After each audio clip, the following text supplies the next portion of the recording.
வணக்கம். நான் டாக்டர் ராமநாதன் அர்ச்சனா. இன்றைக்கு 2025ஆம் ஆண்டு 7ஆம் மாதம் 31ஆம் தேதி. இந்த வீடியோ கட்டாயம் நீங்கள் பார்க்க வேணும். ஏனென்றால் அரசியல் அறிவு மக்களுக்கு எப்ப ஆரம்பித்தது, எப்போது போட்ட தொடங்கின என்பது உங்களுக்கு தெரியும். என்னுடைய சாவச்சேரி போராட்டத்துக்கு பிறகு. ஸோ இப்போது அரசியல்வாதிகளுக்கு ஹை லெவல் பொலிட்டிக்ஸ், அந்த ஹை லெவல் பொலிட்டிக்ஸ் செய்வதை தவிர வேற வழியிலே மக்களுடைய அன்றாட பிரச்சனைகளை போய் பார்த்து கதைத்து அதற்குரிய நடவடிக்கை எடுப்பதற்கு எந்த அரசியல்வாதிகள் தயாராக இல்லை. அது கஷ்டம். நீங்க நினைக்கிற மாதிரி இல்லை, அது பட்ட கஷ்டம். அது இப்போ உதாரணத்துக்கு டெய்லி கோல் வேணும், டெய்லி கோல் ஆன்சர் பண்ணணும். யாராவது ஒரு சுமந்திரன் ஐயா அந்த போன முறை இல்லையா வெளியே போடிடுமா அவங்களால பேஸ்புக்ல போடல. சுமந்திரன் ஐயா டெய்லி கோல் ஆன்சர் பண்ணி மக்களுடைய பிரச்சனைகளை போய் பார்த்து கதைச்சு போய் பாராளுமன்றத்தில் தங்களுடைய பாராளுமன்ற உறுப்பினர் கொண்டு கதைப்பாரு. கிடைக்குமா? சரி, எங்களுடைய கஜேந்திரமார் பொன்னம்பலம், கஜேந்திரன், இவர் 2 பேரும் இந்த தையடிபிஆர் பிரச்சனை, இந்த செம்மணி பிரச்சனை, மற்ற இந்த ஏகராட்சிய பிரச்சனை, இந்த 3 பிரச்சனை, இந்த ஹை லெவல் பொலிட்டிக்ஸ் சொல்லுவாங்க. இந்த 3ஐயும் தவிர்த்து ஏதாவது அன்றாட பிரச்சனை ஒன்றுக்கு ஏதாவது போய் கதைக்கிடுமா இவன் 3 பேராலே? எங்கேயும் ரங்கி நின்று கதைப்பதற்கு இவர்களால இயலாது. அதான் உண்மை. இவர்கள் ஏலா என்றதை விட அவன் ஹைஃபையான ஆக்கள், ஜென்டில்மேன் தானே. சோ ஹைஃபையான ஆக்கள். சரி, எங்கிட்ட இளங்குமரன் ரஜீவன் ஆக்கள் இங்க போய் படம் எடுத்து போடுவாங்க, நீட்டா படம் எடுத்து போடுவாங்க. யாரோ தம்பி இளங்குமரன் எங்கேயோ சொன்ன மாதிரி இருக்கு, இவருக்கு நான் ஆபீஸ் கூட இல்லைன்னு. தம்பி கெட்டது புஸ்கண்டு போயிருந்துரும். ஆறுதல நல்லது ஆறுதலா தான் பெரும், அவசரப்படாது. ஆகவே இளங்குமரனுக்கு 80 ஃபைனல கேக்க ஸ்டார்ட் மல்லாத்துக்கு அன்பான அழைப்பு. இந்த நேரம் நீங்க வரலாம். உங்களுக்கு ஏதாவது பிரச்சனை இருந்தா, இளங்குமரன் உங்களுக்கு தனிப்பட்ட பிரச்சனைகளோ அல்லது உங்களுடைய அரசியல் கட்சி எடுக்கல பிரச்சனையோ அல்லது டிசிசி மீட்டிங் கேமனா வர விரும்பினா கூட நீங்க 2 முறையிடலாம். நாங்கள் அதை பாராளுமன்றத்துல கதைச்சு உங்களுக்கு ஏற்படுத்தி தரோம். சுமார் ஜோக்கான இதோட நான் இந்த விடயத்துக்கு வரேன். இந்த ஹைஃபை பொலிட்டிக்ஸ், அந்த ஹை லெவல் பொலிட்டிக்ஸ் செய்வது, அதாவது செம்மணி கதைக்கிறது, அதுக்கு பிறகு இன்டர்நேஷனல்ல போய் நாங்கள் கதைக்கிறது, காலமா உருட்டுறாங்கள்றான். இந்த உருட்டல்களை எனக்கு என்னென்றால் அது எப்படி எங்கட சரத்துக்கு விளங்கப்படுத்துறான்னு தெரியல. சில ஹைஃபை ஆனாங்க அந்த junior lecturers, kind of doctors and engineers, இந்த ஹைஃபை ஆமணக்க குஞ்சுகளுக்கு இந்த மாதிரியான ஒரு ஹைஃபை டோக்குகள் அடிச்சு மாத்தலாம். அதாவது நாங்கள் ஏக்கராட்சியில இக்காராட்சியா குக்காராட்சியா முதலாவதாக நாங்கள் பார்ப்போம். நான் நினைக்கிறேன் முதலாவதாக எங்களுடைய சுமந்திரன் ஐயாவினுடைய உருட்டு, அவருடைய முகப்புத்தகத்துல அப்படியே நேரடியா போடுகிறேன். சுமந்திரன் ஐயாவுடைய இந்த சரி விஷயத்துல எக்காய் என்றா என்ன ஒன்று, ஏக்க என்றா என்ன ஏக்க என்றால் தமிழ்ல வடிவா சொல்ற என்றால் ஒரே ஒரே ஏக்க தமாய் என்றா அதே மட்டும்தான், அந்த ஒரே என்றுதான் வரும். எக்க என்றா உண்டு. எக்க ராஜ்யம் என்றது ஒரு, அது பிறகு சுமந்திரன் இன்னொரு ரூட் இருக்கு. ஏக்க பிறையில ஒரு பிரச்சனை இருக்கு. 2வது பிரச்சனை இருக்கு ராஜ்ய ரஜே, அடி 2 ஒன்றுதான்டா. ரஜே என்ற அரசாங்கம், ராஜ்யம் என்றால் ஒரு நாடு, நாடுன்ற அரசாங்கம் தானே. சோ இந்த ஏக்க ராஜ்ய இக்க ராஜ்ய இக்காக்க ராஜ்ய வச்சு இவங்க 2 பேரும் நல்லா உருட்டுறாங்க. யாரென்றால் எங்களோட சுமந்திரனும் இதே இந்த சிங்களம் எனக்கு விளங்குறேன்னா இப்ப சரி, இதுல கணக்கு உருட்டுறதுக்கு இல்லை. நான் தமிழாக்கமும் போட போடணும் உங்களுக்கு, சரிதானே? தமிழாக்கம் போடவும் முதலாவதாக சுமந்திரன் ஐயாவினுடைய உருட்டையும் 2018 என்னடா 2015 இருந்து 19 கால பகுதிகளில் எங்களுடைய சுமந்திரன் ஐயா ரணிலுடைய நல்லாட்சி காலத்துல ஒரு நாடு ஒரே இலங்கை ஏக்கராஜ்யம் என்றதுக்கு அந்த அரசியலமைப்பு சட்டத்தை இவர் டிராப் பண்ணவர். அதை நான் எடுத்து வச்சிருக்கிறேன். ஆகவே சுமந்திரன் ஐயா சொல்லக்கூடாது நாங்க டிராப் பண்ண ஏழு, சரிதானே? எடுத்து வச்சிருக்கேன். அதுல மாநசபையில இருக்கிற அதிகாரங்கள், கடைசி அதிகாரங்களும் வில்பட்டி இருக்குது. நாங்கள் அது சம்பந்தமாக வீடியோ போடுகிறோம். நாங்கள் வீடியோ போடுவோம் தானே சுமந்திரன் ஐயா, அது பார்ப்போம். என்ன நாங்கள் ஹை லெவல் பொலிட்டிக்ஸ் செய்து நாங்கள் உதாரணத்துக்கு இப்ப நான் உங்களுக்கு எண்டோஸ்கோபிக் சர்ஜரி, அதுல ஜுரேத்ரோஸ்கோபி, அப்படி இப்படி எல்லாம் காய்ச்சி கொண்டு வந்தா நீங்க நினைப்பீங்க டாக்டர் கணக்க தெரியும், கன விஷயம் கதைக்கிறார். பாத்தீங்கன்னா அவர் எண்டோஸ்கோபி பேரியம் ஸ்டடி என்றார், எண்டோஸ்கோபி என்றார், சிடி ஸ்கேன் என்றார், எம்ஆர்ஐ மேக்னெட்டிக் ரெசனன்ஸ் இமேஜிங் என்று சொல்றார். அப்படி உங்களுக்கு சொல்றாண்டால் வேற அந்த ஸ்மால் செல் காசினோமா, லார்ஜ் செல் காசினோமா, இது மயோமா. அப்பா டாக்டருக்கு எத்தனை வேர்ட் தெரியுமாண்டாடே. அவ்வளவு மெடிக்கல் வேர்டும் பொதுச்சனத்துக்கு தெரியாது. ஆகவே அதை வச்சு ஒரு ஒட்டி கொஞ்ச நாள் வீடியோ போடலாம், சனத்தை உருட்டலாம். இப்ப என்ன பிரச்சனைடா, இந்த லோ படிச்சாக்களுக்கு இருந்தானே, இப்ப கஜேந்திரமார் பொன்னம்பலம், மற்றதுங்கள்ட்ட சுமந்திரனாங்கள், இவை வந்து இந்த வசனங்களை வச்சு தமிழ் சனத்தின் அரசியல உருட்டுறது காலங்காலம். இந்த உருட்டை ஒரு ஆள் செய்யல, அது யார் என்றாலும் எங்க ஸ்ரீதரன் ஐயா. ஸ்ரீதரனாகி ஐயாவுக்கு வந்து இந்த உருட்டுகளை செய்ய முடியாது, சரிதானே? ஆகவே அவர் இதுல பற்றி கதைக்கிறார். இதுல இவர் ரெண்டு பேரும் மாறி மாறி எப்படி உருட்டினோம்டா. இப்ப இதுல இவ ரெண்டு பேருக்கும் உள்ள பிரச்சனை இல்லைண்டா, தமிழ் மக்களுடைய 2ஆம் தேசிய தலைவர் அரட்டுறதான் பிரச்சனை. இது ஒரு காமெடியான வீடியோ நான் போட்டாலும் இதுல கணக்கு விஷயங்கள் இருக்குது, வழியா பாருங்க. இவர் ரெண்டு பேர் சுமந்திரன் என்னென்றால், இன்னொரு எங்களுடைய தமிழரசு கட்சி பாராளுமன்ற உறுப்பினர்கள் 7 பேர். ஓம் தானே, சரிதானே நான் சொல்றது? சரி. அதுல ஒரே ஒரு, அதுக்கு பிறகு சைக்கிள் உறுப்பினர் வந்து ஒரே ஒரு கயந்திரமா பொன்னம்பலம், அவர் இப்படி அங்க வந்தவர் இங்க வந்தவர் கேட்போம், ஆறுதலாக ஆதாரங்களோட கதைப்போம், எல்லாம் தோண்டி எடுவது, சரிதானே? அதே மாதிரி என்ன உண்டு என்னென்றால், அதே மாதிரி ஸ்ரீதரன் ஐயா வந்து ஜாழ்ப்பாணத்துல ஒரே ஒரு எம்பி, அதாவது சனம் வச்சது ஆப்பு உண்டு. ஜாழ்ப்பாணம் மொக்கன் இல்ல தம்பி, ஜாழ்ப்பாணம் மொக்கன் இல்ல, சரிதானே? வச்சது ஆப்பு கிளப்பி விட்டுச்சு ஒரே ஐடியா. அங்கஜன் ராமநாதன் இல்ல, டாக்டர் தேவானந்தா இல்ல, சுரேஷ் பிரேமச்சந்திரன் இல்ல, முதல் இருந்த எங்களுடைய கஜன் இல்ல, எல்லாம் இல்ல, இங்க சந்திரமார் இல்ல, கிணச்சிக்கிறது சந்திரமார் இல்ல, எல்லாரும் ஒரே அடிச்சு தத்தி போட்டு சேனம் மூன்று என்பிபி கொடுத்துச்சு.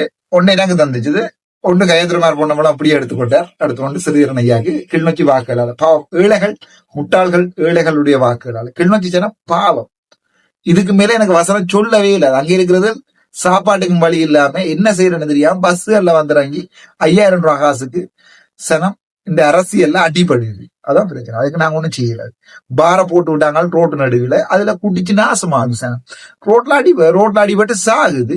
திருப்பியும் அதே பார் யாருக்கு வேண்டி கொடுத்தினமோ பார் பர்மிட் பண்ணி நான் சொல்லல. இது இளங்குமரன் ஐயா தன்னுடைய அந்த செம்மணில ஓடியக்க சொல்லி கொண்டு போனது. நான் சொன்ன வருத்த கூட்டுகள் அல்ல, இது இளங்குமரனுடைய கூட்டுகள். அதை பார் சிறிய என்று சொல்லி சிறியரையே பார் சிறிய என்று சொன்னது இளங்குமரன் ஐயாவுடைய கூட்டுகள், என்னுடைய கூட்டுகள் இல்லை. அதை விட என்னோட பேர் வந்து போய் முறைப்பாடு பட்டிருக்காரு. இவருடைய பேர்ல டொம்பைன் ஸ்டோரும் ஏதோ ஸ்டைலும் யாரோ சொன்ன கருத்துக்கள் தான் சொல்றேன், என்னுடைய கருத்துக்கள் அல்ல, இது பொதுமக்களுடைய கருத்துக்கள். அதை நான் பிரதிபலிக்கிறேன், அவ்வளவுதான். சரி, அவர் பார் வேண்டி கொடுத்தாரா பர்மிட் பண்ணி கொடுத்தாரா நான் சொல்லல, நான் பார்க்கவும் இல்லை, நான் சொல்லவும் இல்லை.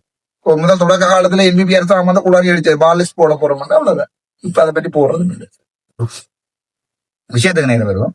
இந்த ஏக்கராஜ்ய அக்காராஜ்ய உருட்டுகள்ல முதலாவது உருட்டை பார்ப்போம். யாருடைய வீடியோன்னா, இதுக்கு நேற்று தினம் பார்த்தோன்னா கயேந்திரமார் பொன்னம்பலம் அவர்கள் போட்டிருந்த வீடியோ கிளிக் பண்றேன்.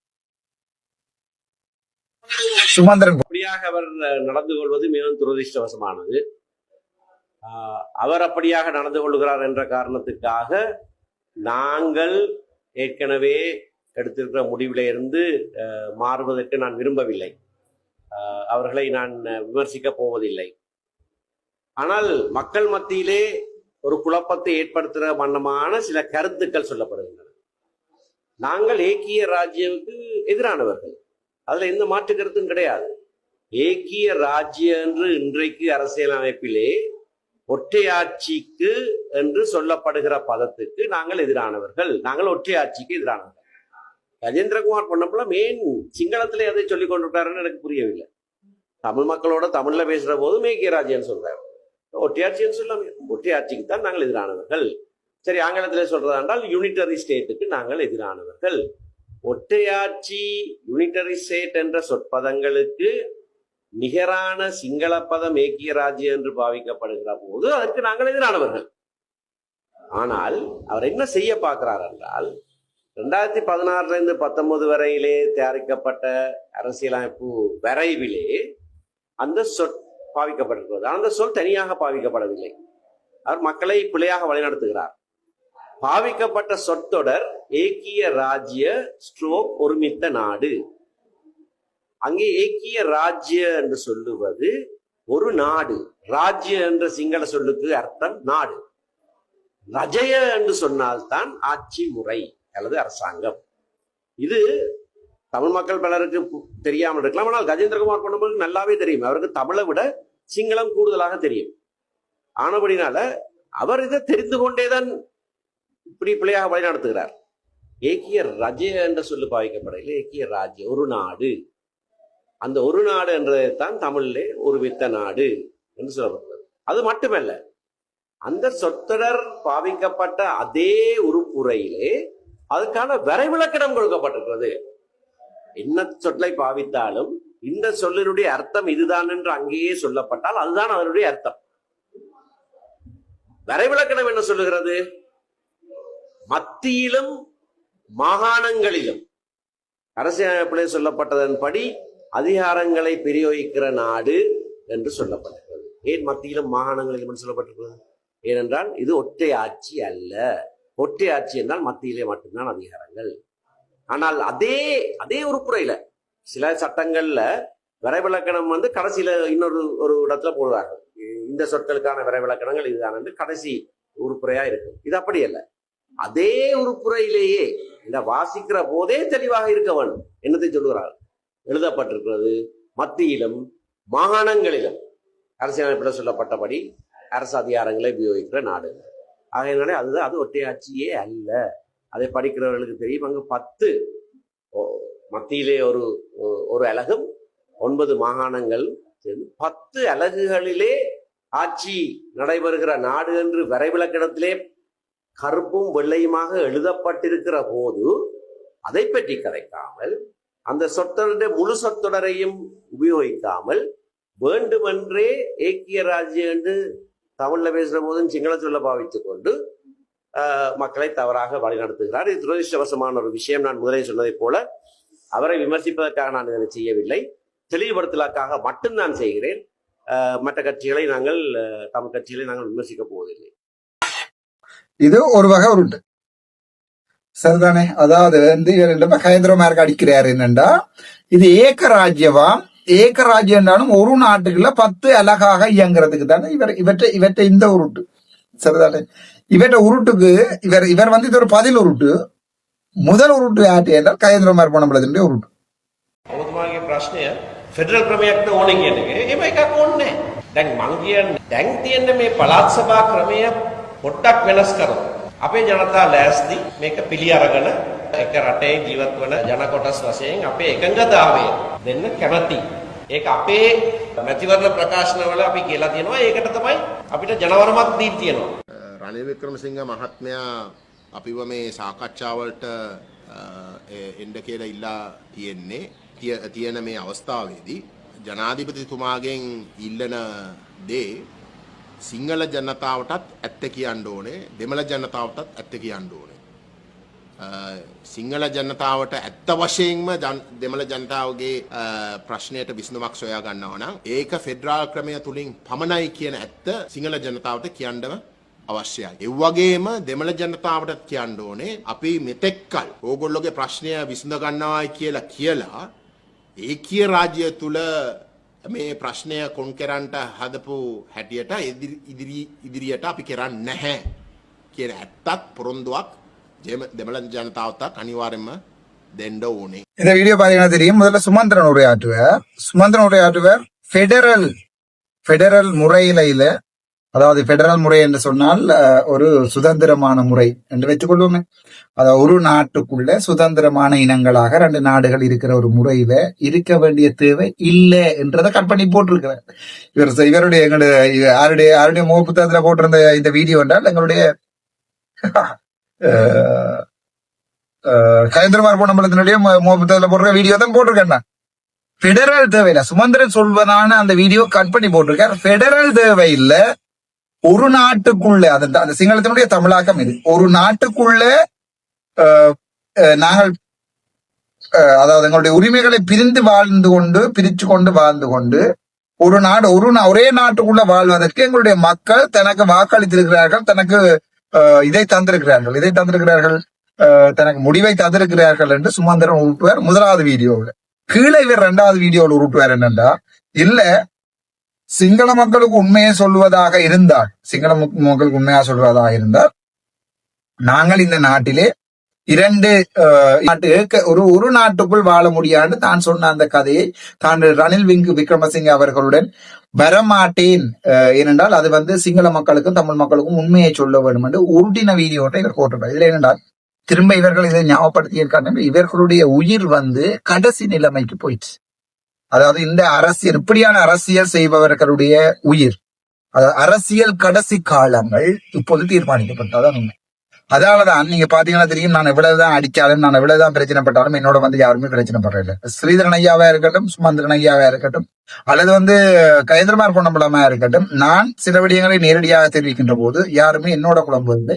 ஏற்கனவே என்பிபி அரசாங்கம் எனக்கு அடிக்க வலிக்கிட்டு உள்ளூராட்சி சபையில என்ன நடந்ததுன்னு தெரியும். எனக்கு இந்த ஹை லெவல் டிங்கி பாலிடிக்ஸ்கள்ல உண்மையாகவே பொய் சொல்லுவதற்கு தயாராக இல்லை.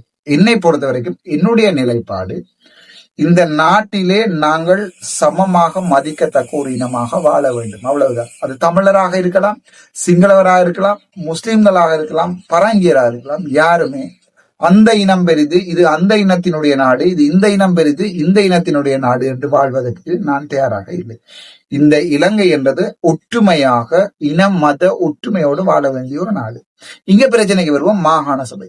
மாகாண சபையில தரக்கூடிய அதிகாரங்கள் மேக்சிமம் தரப்பட வேண்டும் என்பதுதான் என்னுடைய. உதாரணத்துக்கு இந்தியாவை எடுத்து பாத்தீங்கன்னா, இந்தியாவுல நில அதிகாரங்களும் போலீஸ் அதிகாரங்களும் கூட இந்தியாவோட கொடுக்கப்பட்டிருக்கு. சோ இந்தியாவிற்கு ஒத்ததான, அமெரிக்காவிற்கு ஒத்ததான ஒரு ஒரு என்ன சொல்வது, மாநிலங்களுக்கு வந்து, அங்க மாநிலங்கள் தான், எங்களை மாதிரி மாகாணங்கள் இல்லை, மாநிலங்களுக்கு அதிகூடிய பவர் இல்லை. இப்ப உதாரணத்துக்கு தமிழ்நாட்டு முதலமைச்சருடைய பவர் ஒரு போலீஸை கண்ட்ரோல் பண்ணுகிறது, அங்க ஒரு பினான்சியலை கண்ட்ரோல் பண்ணுகிறது, ஒரு ஹெல்த்தை கண்ட்ரோல் பண்ணுகிறது. ஆனால் இலங்கையில இவங்க சொல்ற இந்த எந்த ஏக்கராட்சி அக்காராட்சி ஒன்றுலையுமே எல்லாமே மத்திக்கு தான் போகிறது. மத்திக்கு போகாட்டிலும் கவர்னர், இப்ப தமிழ்நாட்டு கவர்னர் என்று சொல்லி நீங்கள் யாரையாவது ஒரு ஆளை பெரிய ஆளா காய்ச்சிருக்கீங்களா? ஆனால் இங்க எங்களுடைய வேதநாயம் தான் எல்லாத்துக்குமே பொஸ். ஏனென்றால் இவர் எங்களுடைய மத்திய அரசாங்கத்தினுடைய ஒரு கைக்கூலி, அவ்வளவுதான். மத்திய அரசாங்கம் என்ன சொல்லுதோ அதான் செய்வார். இவர் இவ்வளவுதான் நல்லவர் கெட்டவராக கடந்த காலங்களில் இருந்திருந்தாலும் இப்போது ஒரு மத்திய அரசாங்கத்தினுடைய கைக்கூலி. மத்திய அன்றகுமார் நாயக்கு கோல் பண்ணி இதை சொன்னால் கேட்க வேண்டியதான். அன்றகுமார் நாயகளுடைய செயலாளர் சொல்லுவாராக இருந்தால் வடக்கு மாகாண சபையை கலை என்று இவர் கலைப்பார். அந்த நிலைமைக்கு நாங்கள் மாகாண சபையை ஏற்றுக்கொள்வதற்கு தயாராக இல்லை.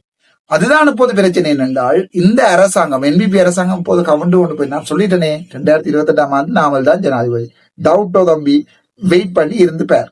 அதுல நான் தமிழ் ஒருத்தன் ஜனாதிபதி வரையிலுமா? ஒரு நாளுமே வராக முடியாது. சிங்கள மக்களுக்கு இடையிலே அனுரகுமார நாயக்கை வெறுக்க ஆரம்பித்து விட்டார்கள். பயங்கர படுமோசமாக வெறுக்க ஆரம்பித்து விட்டார்கள் சிங்கள மக்கள்.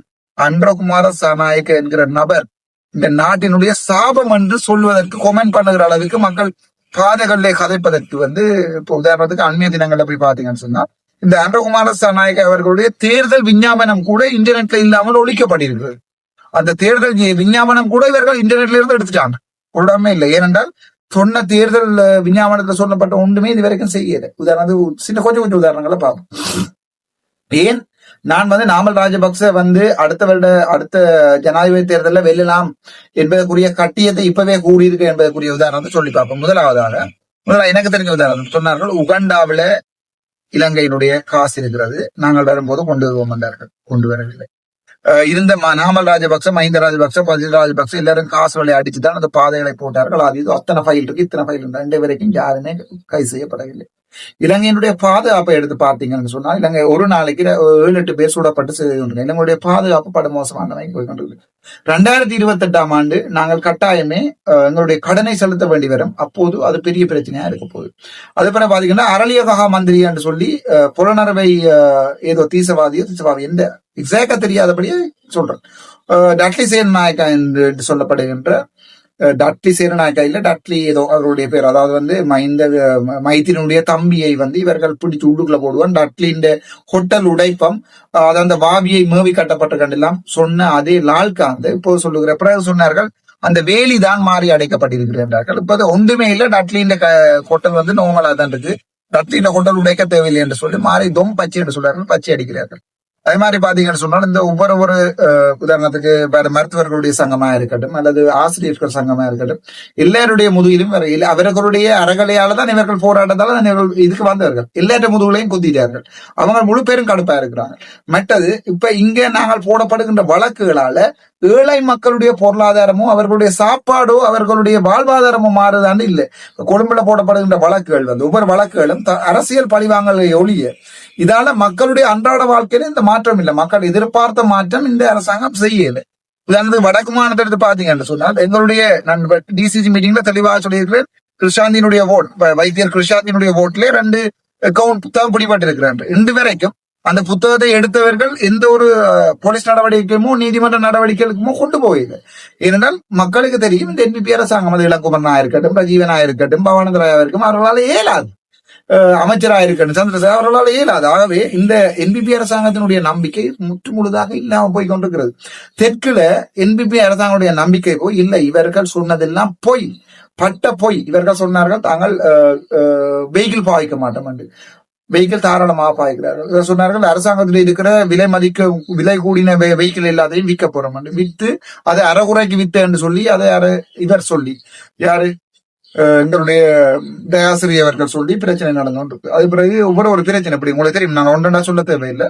இப்படி ஒவ்வொரு பிரச்சனையும் மாறி மாறி மாறி மாறி இவர்கள் சொன்னதெல்லாம் பொய்யென்று நிரூபணம் ஆகி கொண்டிருக்கிறது. இப்போது ஒரு கல்வி சீர்திருத்தம் கொண்டு வார்கள். அது எப்படின்னா 2019ஆம் ஆண்டு எவ்வாறு GMOA இந்த ரசாயன பசலை அதை கொண்டு அரசாங்கம், இவருடைய அரசாங்கம், யாருடைய அரசாங்கம், எங்களுடைய கோத்தபாய அரசாங்கம் கவுண்டதோ அதே மாதிரி இந்த கல்வி சீர்திருத்தத்தை கொண்டு இவர்கள் கவுல போவது அது ஒரு பைலட் ஒன்றை செய்து ஏற்கனவே ட்ரை பண்ணி பார்த்து செய்த பிறகு பிள்ளைகளை 4 மணி வரைக்கும் பாடசாலைகளை வைத்திருக்க முடியாது. ஏன் அதுக்கு விக்ரமாராவராட்சி என்ற யூனிவர்சிட்டியை 2021 ஆரம்பிக்கப்பட்டு 2026ஆம் ஆண்டு அவர்கள் பாஸ் அவுட் பண்ண போறார்கள். அவர்களுடைய டிகிரியினுடைய பேரும் கூட தெரியாது, அவர்களுடைய வேலை வாய்ப்பும் தெரியாது. இவர்கள் பாதைகள் இறங்க போறாங்க. அந்த 1000 பேரும் பாஸ் அவுட் பண்ண எனக்கு வேலையை தாண்டி தர போறாங்க. யூனிவர்சிட்டி கட்டின அரசாங்கம் அதுக்குரிய வேலைகளை பிளான் பண்ணியிருப்போம். ஒரு ஜாப் பிளஸ் கம்யூனிட்டி ஒன்றை உருவாக்குகிறார்கள். ஆகவே 2028 அன்ரோகுமார சனாய்க்கு வீட்டை போறதுல எந்த சந்தேகமும் இல்லை. அது நான் இப்பவே சொல்றேன். இதை எதிர் கூறுறேன். இதை நீங்கள் எது கூறுறது நம்ம 6வது போய் காப்பாத்தினால் உண்டு. இனி வார 4 வருடங்கள்ல காப்பாற்றப்பட்டால் சில சாத்தியமாகலாம். ஆனால் மறுபடியும் 159 பாராளுமன்ற உறுப்பினர்கள் இவர்களே கிடைக்க போறதே இல்லை. இவர்கள் மறுபடியும் எலெக்ஷன் வைக்க போறதே இல்லை. பழைய 1988 மாதிரி மறுபடியும் ஆயுதங்களை தூக்கி அந்த நாடு நாசமாக போறதுல எந்த சந்தேகமும் இல்லை. மக்கள் அதுல தெளிவாக, முக்கியமாக சிங்கள மக்கள் அது தெளிவாங்க. சிங்கள மக்களுக்கு எந்த வழியாகவும் 2 கிழமை தான் ஞாபகம் இருக்கும் என்று சொல்லி ஒரு பழமொழி அல்லது அவருடைய பேச்சு வழக்கு கொண்டிருக்கிறது. ஹெமதின் மத்தகாய் சத்தியகாய் என்று. அதாவது 2 கிழமையோ 1 கிழமை தான் எல்லாம் ஞாபகம் இருக்கு. மறுபடியும் இப்போ உண்மையான நல்ல ஒரு எம்பிமாருக்குரிய தேடல் வரும் இந்த சமூகத்துல. அதுல உங்களுக்கும் சான்ஸ் இருக்கு. இந்த வீடியோல பார்த்து கொண்டு உங்களுக்கும் சான்ஸ் இருக்கு. நாங்களும் இல்ல போறோமோ இல்லையோ நம்ம தெரியாது, உங்களுக்கும் சான்ஸ் இருக்கு. சோ நீங்களும் நாளைக்கு எம்பி ஆகலாம், ட்ரை பண்ணுங்க. நாளைக்கு அதுக்காக ஏதோ ஒரு வைத்தியசாலை போயிருந்து உங்களுக்கு குளர வேண்டாம். இதுல என்னென்றால் இப்படியான ஒரு தோல்விகள்ல இந்த வரைக்குள்ள இவர்கள் எங்களுடைய அரசியலமைப்பை மாற்றுவோம் என்று சொல்லி கொண்டுதான் தமிழ் மக்களுடைய வாக்குகளை வேண்டி நடக்கிறது. தமிழ் மக்களுக்கு நியாயம் கிடைக்கும், அரசியலமைப்பு மாற்றுவோம், முள்ளிவாய்க்கால். ஆனா வந்த உடனே ஜனாதிபதி சொன்னார் முள்ளிவாய்க்கால் நடந்தது படுகொலை அல்ல, அது தொடர்பாக நான் கதைக்க மாட்டேன். அன்றைக்கு இவருடைய கலர் மாறிவிட்டது. அதுக்கு பிறகு 189 பாராளுமன்றத்தை கொண்டு வந்து இந்த வரைக்கும் இவர்கள் குரங்குகளை எண்ணுவதையும் இப்ப ஏதோ நாய்களை எண்ணுவதாக ஒரு கதையோடு வந்திருக்கு. உண்மை தெரியாது. நாய்களை எண்ணுவதற்கு பொது முடிவெடுத்திருக்கிறார்கள். ரேபிஸ் ஒரு பிரச்சனையா இருக்குது, நாய் எண்ண போறார்களாம். சோ அடுத்த அரசாங்கம் வரைக்கும் குரங்கண்ணின் அமைச்சரையும் நாய் எண்ணின் அமைச்சரையும் திருப்பியும் சம்பரம் போட்டு உள்ள அனுப்புவாங்க. உள்ளுக்குள்ள அரச பணத்தை மோசமா பாவித்தது எங்க அமைச்சர் சந்திரசேகர் உட்பட கணவர் திருப்பி மறுபடியும் ஜெயிலுக்குள்ள போயிடும். இந்த நாடு இப்படி மோசமான நிலைமையில இருந்துதான் போய்கொண்டிருக்கிறது. எங்களுடைய அரசியலமைப்பு மாறப்போறதும் இல்லை, ஒருபோதுமே மாறப்போறதும் இல்லை. அதே நேரம் பாத்தீங்கன்னு சொன்னா இந்த உருட்டுற அரசியல்வாதிகள் சுமந்திரனோ கஜேந்திரகுமார் பொன்னம்பலமும் மாறப்போறதும் இல்லை. இவர்கள் மக்களை உருட்டி இந்த ஹை லெவல் பொலிட்டிக்ஸ் கதைக்கிறோம். எங்களுக்கு சொல்ல போறாங்க சர்வதேச விசாரணை வரப்போகுது, சொல்ல போறாங்க செம்மணி தாங்கள் கொலையாளிகளை பிடிச்சு போட போறோம், சொல்ல போறாங்க அண்மை தினத்துல நான் பார்த்தீங்கன்னா தையிட்டு யாரையும் அது தவிர வேற வழியில் எழுதி பேட்டி கொடுத்திருப்பதா கஜேந்திரகுமார் பேட்டி கொடுப்பதா ஒரு தலையங்கம் ஒன்று யூடியூப்ல நான் பார்த்தேன். அப்படி தையட்டி விகார செம்மணி சர்வதேச விசாரணை 2009க்கு பிறகு உருட்டி தமிழ் தேசியம், அடுத்தது எங்களோட சிறிதரன் ஐயாவுடைய தமிழ் தேசியம் என்று சொல்றதும் கொஞ்ச காலத்துல கிளிநொச்சி மக்கள் உணர்கின்ற நேரத்துல இல்ல இவங்க நம்மளை உருட்டி தான் பிசினஸ் எல்லாம் செய்யறாங்க என்று விளங்குகின்ற பட்சத்துல அதுவும் என்ன போகுது. எந்த அரசியல் மிஞ்சுமெண்டா யார் உண்மையாக இருக்கிறார்களோ, யார் மக்களுக்காக போராடுகிறார்களோ அந்த அரசியல் தான். அந்த அரசியலை தான் நான் எடுத்திருக்கிறேன். எனக்கு பின்னுக்கு இன்னும் ஒரு காலத்துல ஒரு நல்லவர்கள் 4 பேர் வருவார்கள் என்ற நம்பிக்கை கொண்டிருக்கிறது. நான் என்னுடைய தேசியத்தை மறக்கவில்லை, என்னுடைய மக்களுடைய அன்றாட தேவைகளை வெறுத்தொதுக்குவதற்கு தயாராக இல்லை. நான் உங்களுக்கு சொல்லியிருக்கேன், ஒரு ட்ரையாங்கிள் ஒன்று இருக்கிறது. அதாவது ஒரு சமூகத்துல அடிப்படையா உணவு உறையுள் இருக்க வேணும், 2வது பாதுகாப்பு இருக்கணும், 3வது அவர்களுடைய சேஃப்டி, அதாவது செல்ஃப் ரெகக்னிஷன், அதில் எல்லாம் போயிட்டான் உச்சகட்டத்தில எங்களுடைய சுய நிர்ணயம் இருக்கு. ஒரு அடிப்படை உணவு உண்றது. உதாரணத்துக்கு சுருக்கு விலை மிக மோசமாக வடக்கு கிழக்குல பாதிக்கப்பட்டு மக்களுடைய வளங்கள் அள்ளப்பட்டு மீனவ மக்கள் போராடுவதற்கு எனக்கு மாறி மாறி இன்றைய கோல் வந்திருக்கிறது. மீனவ மக்கள் இருந்து மாறி மாறி கோல் வந்து கோல் ஆன்சர் பண்ணவில்லை. மிகவும் பிஸியா இருந்ததால கோல் ஆன்சர் பண்ணவில்லை. அதில் பாத்தீங்கன்னு சொன்னா கிளிநொச்சி பிள்ளைகள் 2 பேருக்கு அப்பாயின்மெண்ட் கொடுக்காம, ரேடியோகிராஃபி அப்பாயின்மெண்ட் கொடுக்காம மிச்சாக்களுக்கு மட்டுமே அப்பாயின்மெண்ட் கொடுத்து இங்க ட்ரேட் யூனியன் நாளைக்கு சுகாதார அமைச்சரை போய் கதைக்க போறோம் சம்பந்தமாக நாளை கதைத்து முடிவுகளை எடுத்து போட்டு வென்று போட்டு அந்த வீடியோவை நான் போடுகிறேன். ஆகவே இந்த உருட்டல்களை எப்போதும் மக்கள் இந்த சுமந்திரனுடைய உருட்டையும் இந்த கயந்திரமார் உருட்டையும் இந்த தேசியம் என்று சொல்லுகிற சிறியருடைய உருட்டையும் எப்போது மக்கள் விளங்குகிறார்களோ, உங்களுக்கான ஒரு உண்மையான படித்த அரசியல்வாதிகளை எப்போது நீங்கள் எடுக்கிறீங்களோ அன்றைக்குதான் எங்களுடைய நாடும் மாறும், எங்களுடைய தமிழீழம் வடக்கு கிழக்கு மாறும். இல்லைன்னா தமிழர் பிரதேசம் அவ்வளவு அப்படியே காலங்காலமாக அழிஞ்சு போகும். அதற்கு இந்த உருட்டுகள் நல்ல உதாரணம். நன்றி, வணக்கம்.